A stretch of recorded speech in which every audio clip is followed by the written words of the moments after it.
Hello everyone, welcome to Gatewala. Good afternoon all. So today is a continuation of our previous topics in compiler design subject. So I welcome you all to the compiler design subject in the GATE point of view, especially for GATE 2025 syllabus. Right.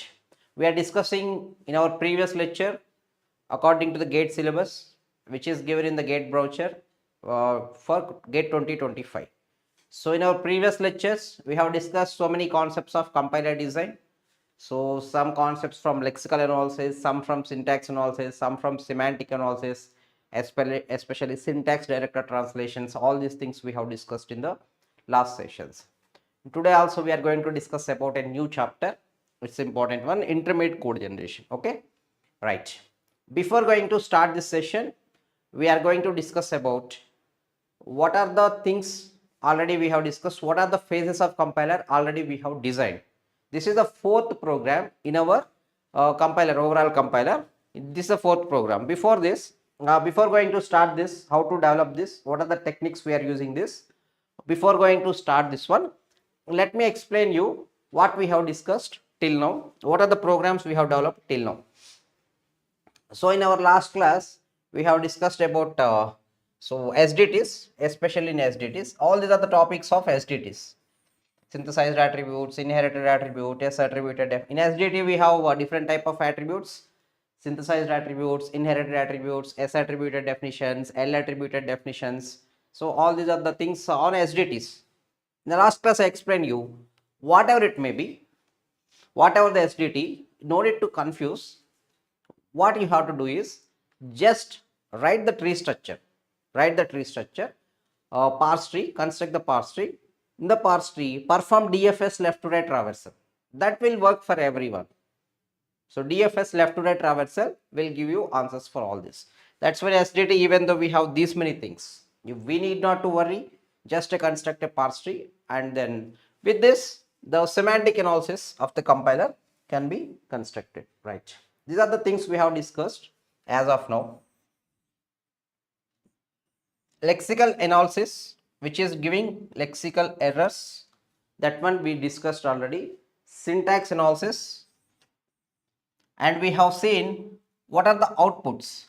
Output of lexical analyzer called as tokens. The lexical analyzer program is taking high level language as input, producing tokens, and also detecting lexical errors. If any lexical errors present in the program, it is detecting. Lexical analysis don't have the capability for syntax and semantic error detections. That's why syntax analysis phase also we have designed. What it is doing, it is producing parse tree for the tokens as input. For this input, taking input as tokens, producing output as parse tree, and it is producing syntax errors. If any syntax error present in the program, it is giving syntax errors as output, otherwise producing parse tree as output. Next, semantic analysis. In this, we are taking parse tree as an input and producing annotated parse tree as output.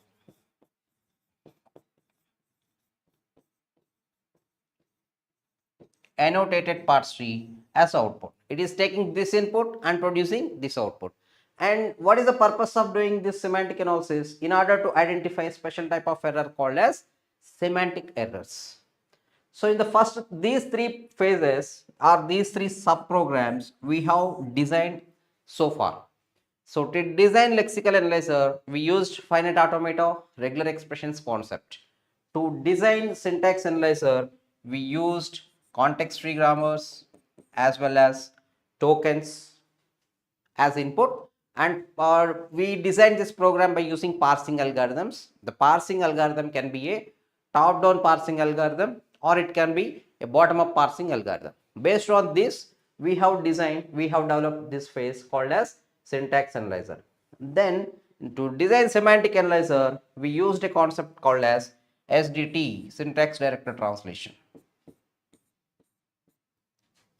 Okay, so these are the three phases we have designed as of now. So these three phases are generally called as analysis, part of the compiler. Anols is part of the compiler because we are analyzing the program and we have detecting errors. We have detected lexical type of errors, syntax type of errors, semantic type of errors. Compiler tasks are mainly two things. One is error detection. Next one is translation. Translation from high level language to low level languages. So translating your program, high level language program into low level language program, that is also one of the main tasks of the compiler. But still now compiler is what it is doing, just it is spending time on detecting errors. Our program is written in high level language like in C language, C++, Java language. Now we have to transfer or we have to translate this program into low level language like assembly languages or machine languages. These are some of the low level languages. So compiler will translate these into these low level languages, right?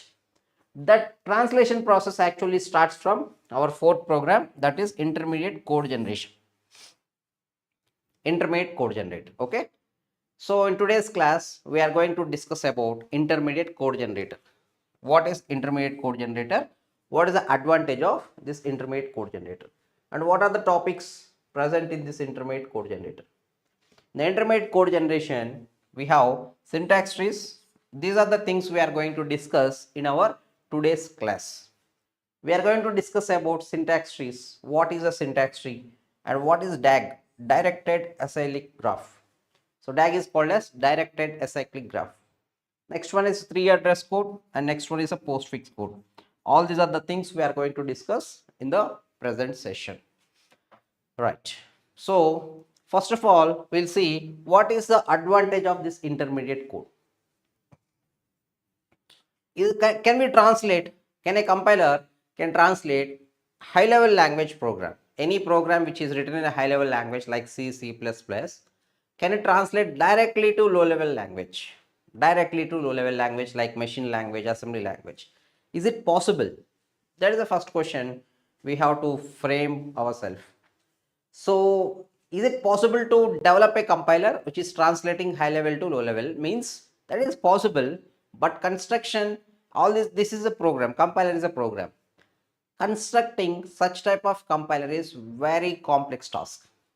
It is possible we can write programs that is translating high level language into low level language, but construction is a very complex task. That is a one drawback.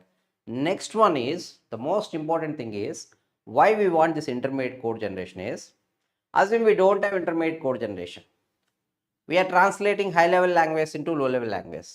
What happens? Optimizations cannot be performed.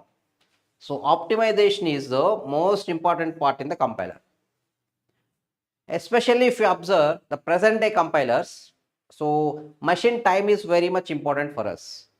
If you have any unnecessary information in the machine, if you put some unnecessary declarations, if we are using some variables which are not used, we are declaring some variables which are not used, all this type of information, unnecessary things present in the program, directly that wastes lot of our time, runtime of our machine. It should not be happen. So if you don't want to happen this, then we have to perform optimization. Compilers will perform some optimizations. The main purpose of the optimization is in order to save the target machine time, because time complexity is, time is a major task in computer science. How to do this? If you want to save target machine time, the most important thing is, if you want to save the target machine time, the most important thing is we have to perform a optimization. Those, what are the unnecessary code, unnecessary thing which is there in our program should be removed. The task is done by the optimizer. Very good. What is the purpose of, if we are doing the task is done by the optimizer, what is the intermediate code advantage there? See here, optimization is very difficult task in low level languages.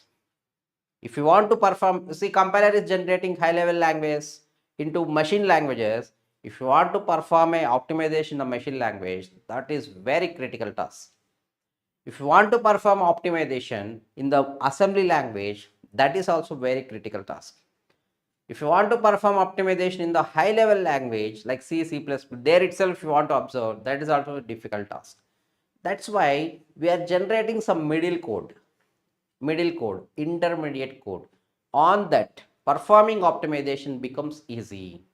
So this is one more advantage of performing, generating the intermediate code. That is, the intermediate code will help us to make our optimization things in a very easier manner. Okay, these are some of the advantages of generating intermediate codes. Let me give you this. First one, easy to generate from source code. What are the advantages of generating intermediate code? So the advantage of generating intermediate code is it is very easy.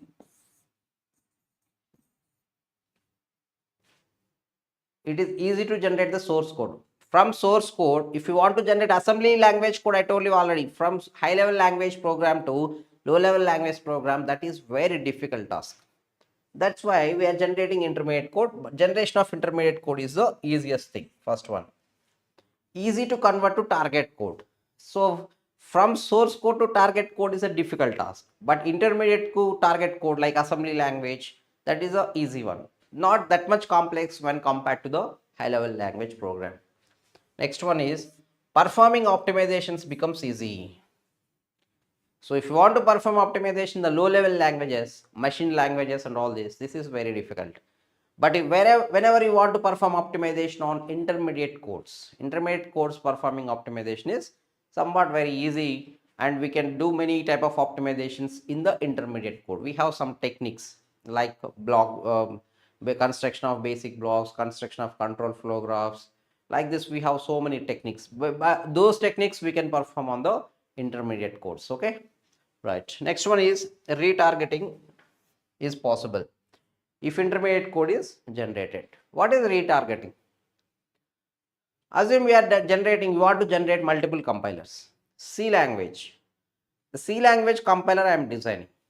Compiler translates the language to low level language. Low level languages are machine dependent languages. Assume our machine is 8085. We are using 8085 processor. Its assembly language is different, its machine language is different. So whenever we are designing any compiler, we have to keep in mind what is our machine. So if it is 8085 machine, its language is different. 8086 machine, its language completely processor dependent, machine dependent, these low level languages. So whenever we are designing any compiler, assume I have designed a compiler on C language on 8085 machine. So tomorrow I want to change it to 8086. Then we need to construct the whole compiler. So that is construction of compiler. It's a very difficult task. Generating these many compilers is very difficult. So what we will do, whatever may be the target machine, up to intermediate code, we'll keep the code as it is. So high level language to intermediate code, also the machine independent optimization. This total part is called as front end. The programs of compiler which are independent of the machine. All these things we did not reconstruct, we'll maintain the same one. For the C language, we'll keep this front end same. And whatever the code generation part is there, that code generation is completely machine dependent. So if we are using 8085, attach its code generation. Another compiler is developed. If we are using some Apple machine, attach its code generation. Another compiler is generated. Targets, attaching different targets to make different compilers is easy if intermediate code is generated. That is called as retargeting.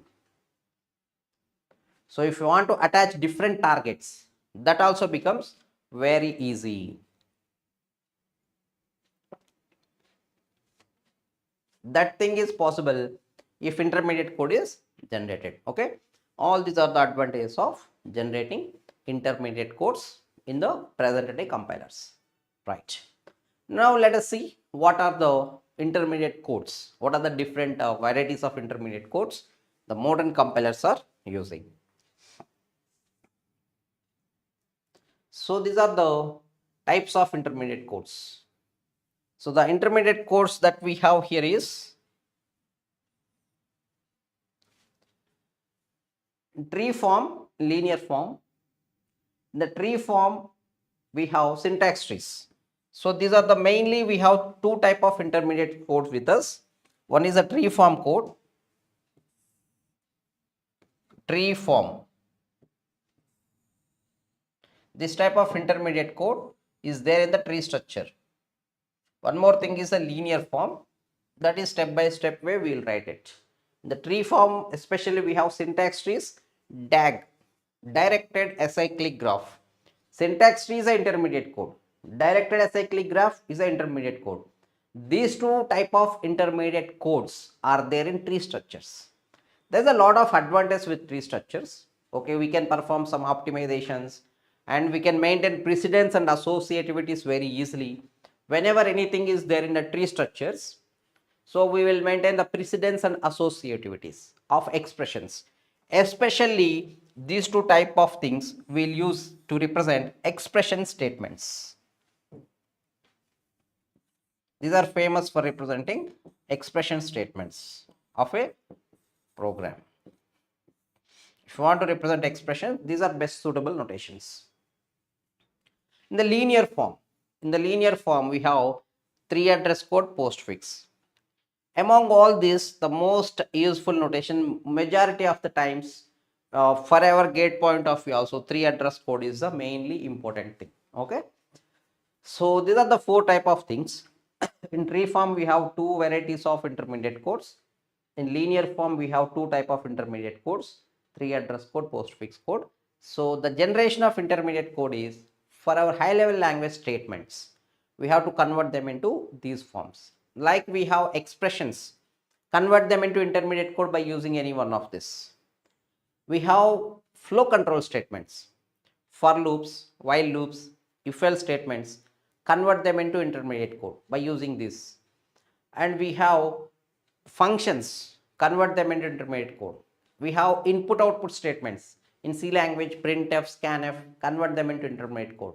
So like this, our high level language statements converting into these type of things is our intermediate code generation. Okay, let us start converting our codes by using some of this. We'll start this from the first one, syntax tree. Let us see what is a syntax tree and how we can convert. So on tree, syntax tree, then we DAG, then 3 address code, like this we'll go. First, let us try to convert the given code into syntax tree format. First of all, what is a syntax tree? Syntax tree is a optimized form of parse tree is syntax tree.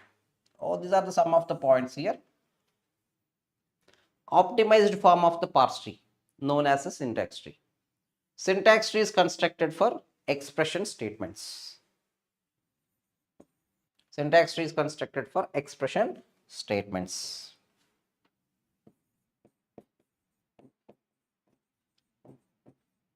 In your programming language, whatever the expressions, I already told you about this. If you have expressions, for the expressions, best way of representing is syntax tree. Syntax tree represents, third point also very important, syntax tree represents order of evaluation of your expression. Which one to be executed first, which one to be executed next. This order is given by the syntax tree.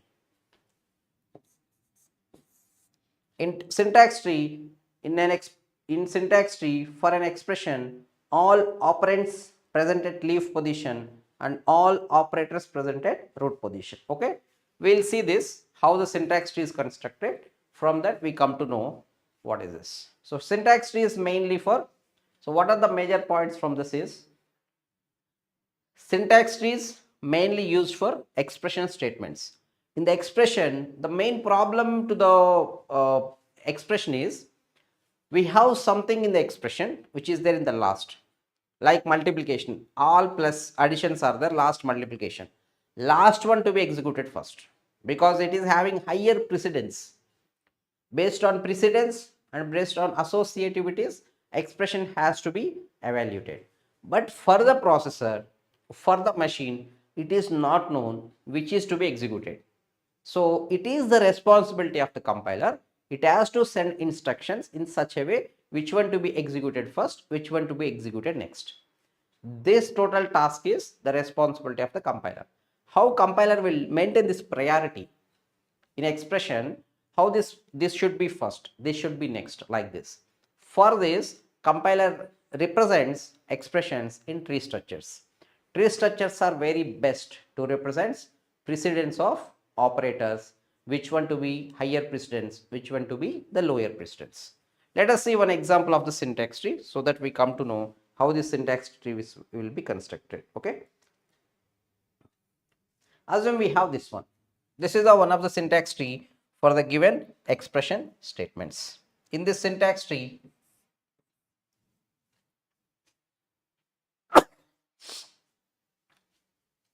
look at this.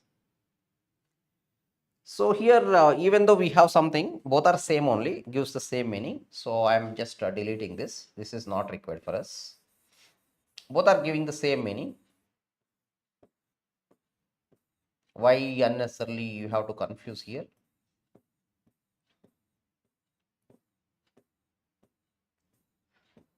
Right.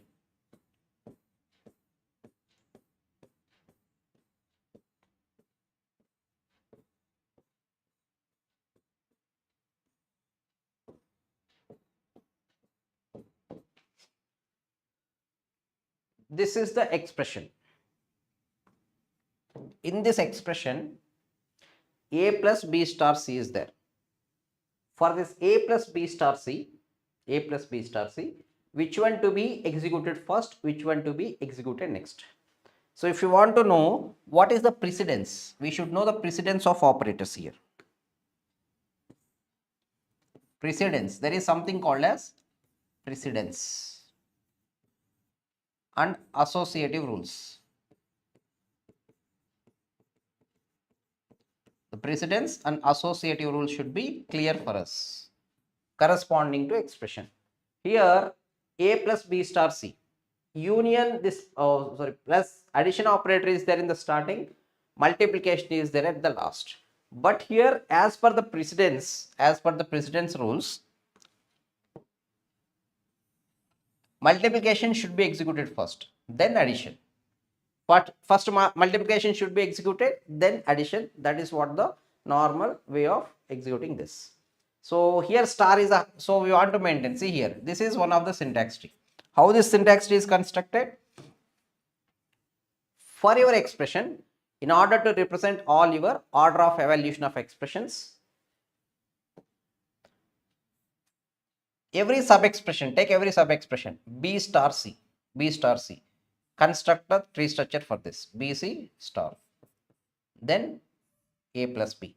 In any tree structure, lower level things are having higher precedence, lower level operators having higher precedence, upper level operators having lower precedence. So lower level things higher precedence, upper level things lower precedence. In order to maintain this one in this way, we are constructing the tree structure like this. Same thing I can construct here. See now how I am constructing for the same one. This sub expression, this is a sub expression. So first b here, c here, star. Then this is assumed this is our value. You can say some temporary t1. Now a plus t1. For every corresponding to every expression in syntax trees, all the operands occupies leaf positions, operators occupies root position. Take every sub expression, construct like this. Just now we have observed that. So here a plus t1, this is our t1. So plus occupies the root position. This is in the right side, this is in the a is left side. So this is total thing. So now this value assigned to a. Assignment at the root, this is our corresponding syntax tree.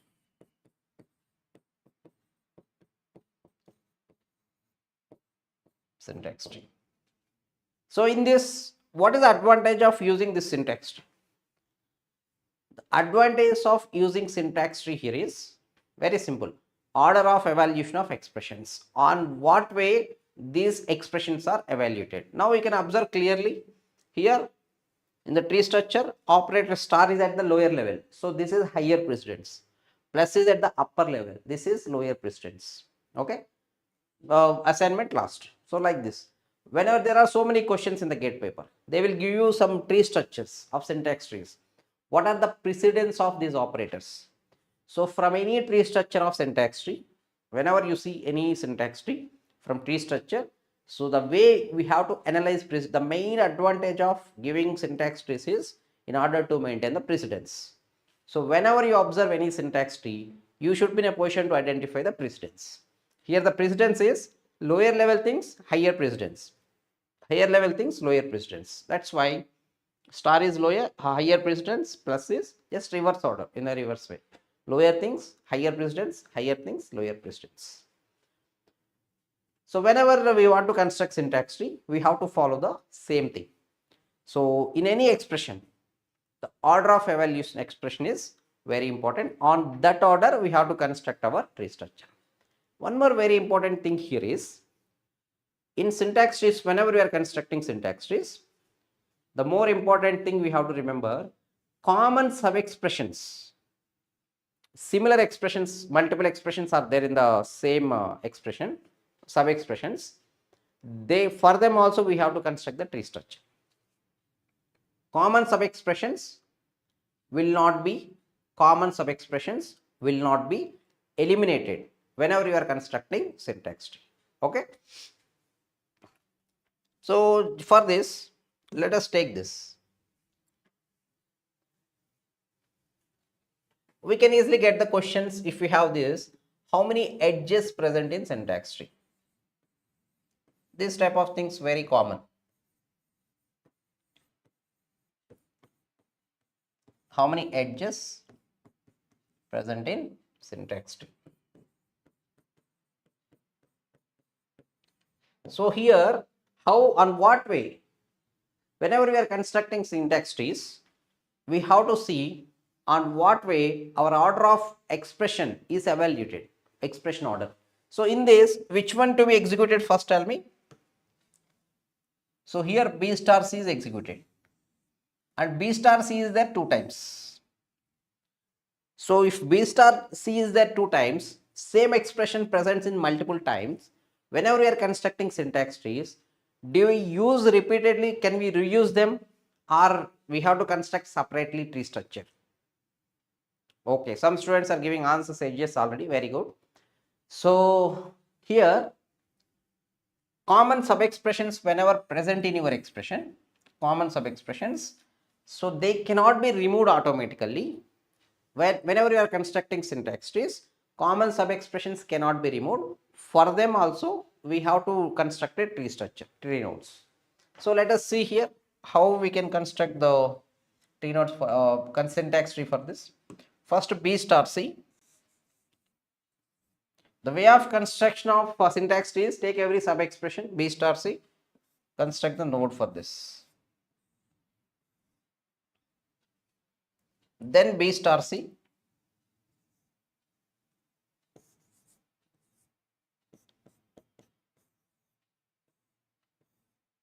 First B star C, construct node. Then B star C. So whether it is already constructed or not, that information is not available to the syntax trees here. So B star C is there, sub expression construct tree structure. B star C construct tree structure plus these two, plus left right, it's left child this one, right child this one. So this value assigned to X. Assignment here, its right child is this, left child is this. So this is our clear-cut syntax tree. What is the problem here? The problem here is common sub-expression is multiple times are there, multiple. This is a major drawback of syntax tree. Whenever we have like this, if this way if we construct, lot of time wastage happen, no? Lot of same thing, similar thing if we reuse repeatedly, if we construct, unnecessarily multiple, lot of space wastage happens because of constructing the same tree structures multiple times. Lot of time wastage also happens. So this is the drawback here. Common sub-expressions for which tree is constructed repeatedly. This is the drawback of syntax tree. So if you want to know the edges, 1, 2, 3, 4, 5, 6, 7, 8. 8 edges. Sorry. So this is. So in order to avoid these type of drawbacks, we are going for the concept called as DAG, directed acyclic graph. Directed acyclic graph. So what is DAG here? DAG is also syntax tree. It is a syntax tree in which common sub-expressions are removed, eliminated. If you have any common sub-expressions, while constructing DAG, if you have any common sub-expressions for which we don't construct any node, we don't construct a node, okay? So what are the advantages? What is the use of this DAG? Common sub-expressions elimination optimization is performed using DAG construction. If DAG is constructed,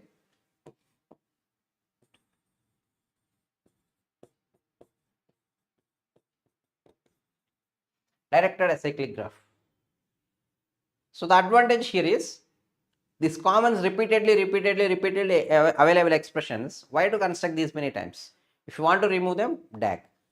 If you use DAG, there is a type of optimization, very famous optimization method, that will come in anyhow in optimization chapter, that is called as common sub-expression elimination.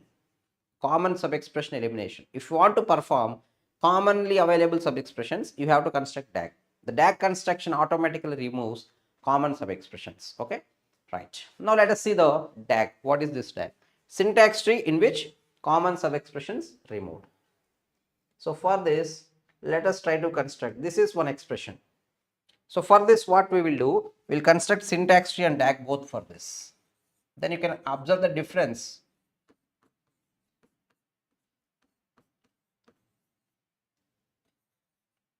Let us try to construct a syntax tree and DAG both for this, so that you can come to know what is the exact difference between a syntax tree and DAG. First, let us try to construct the syntax tree for this.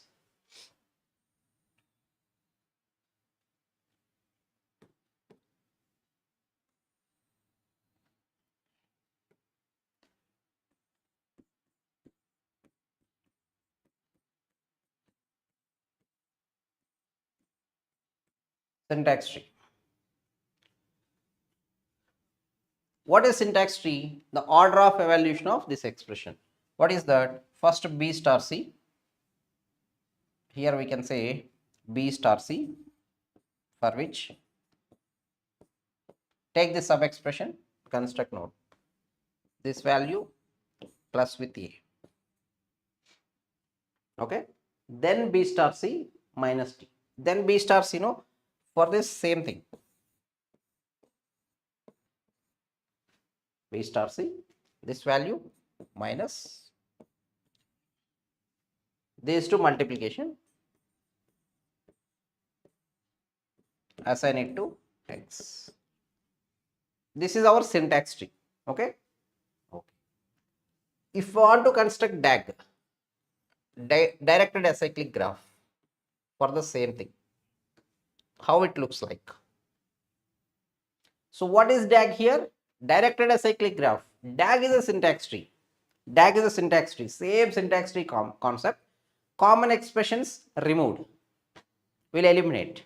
So let us see the construction of DAG here for the same thing. First B star C, sub expression B star C. Then whenever we have B star C, same thing. Don't use it. Reusing of similar expression will be done in the DAG. Next term, plus with A. Even in the DAG also, order of evaluation of expression is important. Next, what happened? B star C minus D. B star C already there. Reuse from this bus. So this value minus D. So this is A plus B star C. This is B star C minus D. So what happens? Multiplication of these two. Assign this to X. That's all. So number of edges if we count. See, the tree structure is somewhat simplified compared to this. How many edges here? 1, 2, 3, 4, 5, 6, 7, 8, 9, 10, 11, 12. 12 edges here. But how many edges in the DAG? If you count edges,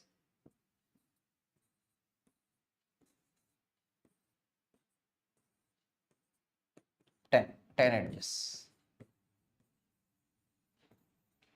So here lot of space wastage for this. See, observe the tree structure looking big.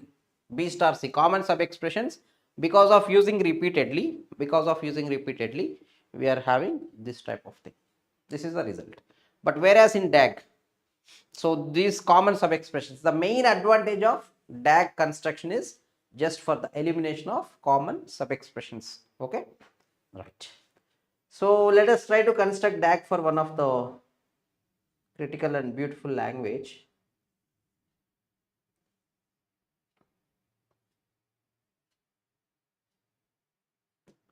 This one. So let us try to construct DAG.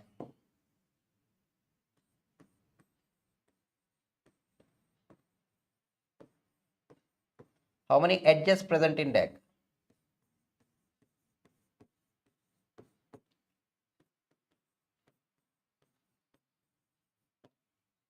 How many edges present in DAG? If you have the structure like this, A plus like this, how many edges present in the DAG for this?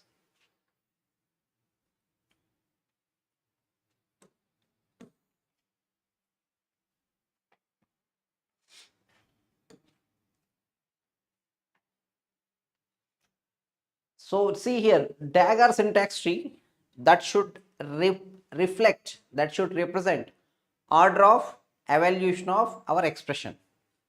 Order of evaluation of expression is a major concept even in DAG, both in the syntax tree as well. DAG, syntax tree, both, in which order of evaluation of expression is the main concept. So here on which order this will be evaluated? Some people will do A plus A, then they will do A plus A. It is not that way. If you construct in this, definitely it goes wrong.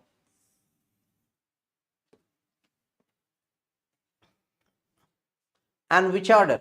So on which order our expression is evaluated? Look at this. So here reusing every variable whatever is present, it should not be repeated.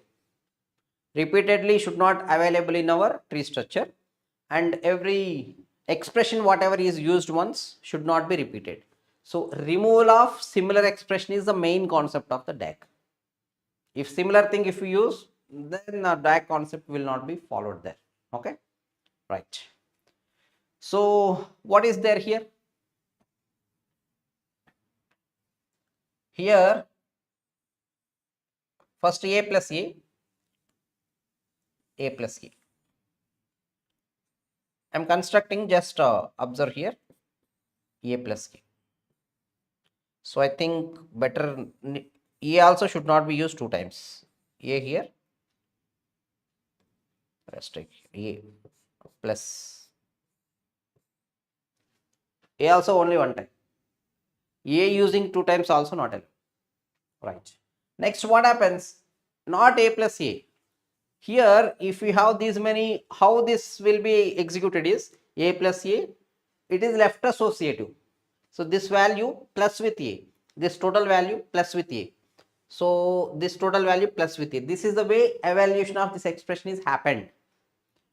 So don't think that first A plus A is executed, then A plus A is executed. That is a wrong order. In this way, execution is wrong. So our execution, DAG has to represent order of execution properly. So here order of evaluation is first A plus A, this value is plus with A. So this is A plus A value, this value plus its left side is A plus A, right side will be A, that A is already here. So take this A from here, take this value from here, take this value from here, this one. Then what happens? Next, this total value for which A will be added. So for this right side A is added. So this is for which A is there already. Take from here, take this value from here, take A value from here. And then same thing here, this value is up to here. For this last, this plus A will be added. So for which take this value from here, take this value from here, add these two. So this is assigned to X. So this is the DAG structure. This is the DAG structure. So how many edges present in this DAG? How many edges present in this DAG? So if you want to count the number of edges,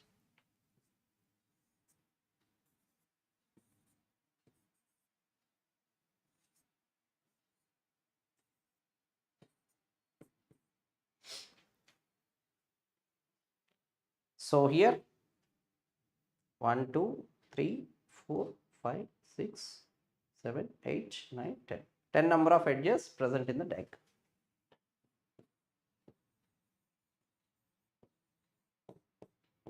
So just in order to bring the minimum number of edges, we should not construct like this. First A plus K, then A plus K, plus with this. That is not the perfect order.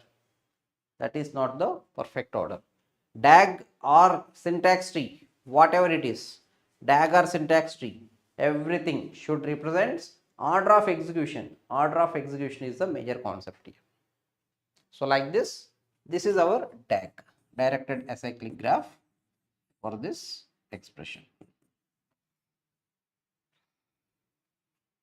Very good. So like this, any expression is given, the DAG represents order in which these expressions are executed. Based on this order, compiler will send expressions in this way to the processor so that all the expressions are executed in a proper order based on their precedence and associativity rules. So this is about syntax trees and DAG.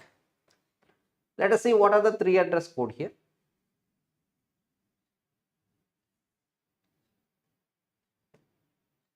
3 address code. It is a linear form. So in linear form, the most important thing is a 3 address code. This is also one of the intermediate code. 3 address code is an intermediate code in which high level language statement can be represented by using at most 3 addresses. At the max 3 addresses. This 3 address code is why the name like this is. This resembles our representation of assembly language. Assembly language also seems to be 3 addresses, using 3 addresses. So from here, from 3 address code, generation of assembly language becomes very, very easier. So how this 3 address code represents for expression? Assume we have some expression like this. How many temporary variables? Whenever we are generating 3 address code, temporary variables will be generated. Here what happens? A star B. Take A star B. For which once right side 2 addresses are over, immediately expression don't know how much bigger expression it is. So where it has to keep its value, don't know. That's why previously nodes are there. Based on that, we will observe here. Here a temporary variable is generated. Next time accessing from the temporary variable will be happen. This is the way 3 address code is generated. For 2 addresses whenever over, temporary variable. Next C star D, 2 addresses are over, temporary variable. See here, again A star B is coming. That means common sub expressions are not removed. So common sub expressions still maintaining in the 3 address code. Common sub expression removal for which only DAG is a suitable one. There is no other intermediate code from which common sub expressions we can remove. Because the common sub expression removal technique is there in the directed acyclic graph only. So common sub expressions still available. So in order to remove this, we need to go for optimization phase. Then this is T2, this is T3. T2 division T3, 2 addresses are over, temporary. Then this value is T4. Then T1 plus T4, T5, T5 value assigned to X. This is the 3 address code. Like this, every sub expression, take every sub expression. If right side 2 addresses are over, take this. Right side 2 addresses are over, take in temporary. In this way, we can generate the 3 address code for expressions. Like this 3 address code can be constructed for everything. Flow controls, input output statements, for everything. Different structures are there. Okay. And then the generated 3 address codes, whatever the 3 address code we have generated, these things we can implement using a notation called as quadruple notation. See here, assume for this expression, this is the 3 address code. We have to store this 3 address code. We have to store the 3 address code in an array format. So storing of the generated 3 address code in array format, that notation is called as quadruple, because here we have 4 columns. So based on this quad 4. So assume it is generated B star C temporary. So here B, operand 1, operand 2, operator, like this it is stored in the computer. It's stored in the memory. So in this way, so that it will be used for other phases like optimization or code generation. This is the storage. So it is stored by using 4 columns. So it is called as quadruple. Then A plus T1, its operator here, its result here. Then its operator T2, result, quadruple. Sometimes removal of this field also will be done. That is called as triples notation. We'll just remove this. So only 3 things. So that is triples notation. This type of notations generally used in order to store this. Okay. So these are some of the main 3 address code notations used in the compilers. Okay, intermediate codes while generating intermediate code. So these are some of the concepts of intermediate code. Based on this, from these mainly from syntax trees, DAGs and 3 address codes, and from this implementation of the 3 address code, from this generally we are getting the questions here. We are getting questions in the exam. Okay. So you whenever where you have to focus while studying intermediate code. So syntax tree, directed acyclic graph, 3 address code, especially in the 3 address code also expressions. Expression is the main concept. So these 3 are postfix codes are you can study in data structures. That is not the important thing. Okay. So these 3 are the major types of intermediate codes where you have to focus for gate point of view. Okay. So one is the syntax tree, other is the directed acyclic graph. We have seen the construction, and we have seen the construction of 3 address code for expressions, and the implementation. It may be quadruple, or the removal of result field will result you triple. So these notations also are important in the intermediate code generation. Okay. Okay, students, thank you all. So with this, we are going to close the intermediate code generation chapter here. The next session, we are going to see the next phase of the compiler, optimization. Okay. Thank you all. See you in the next class.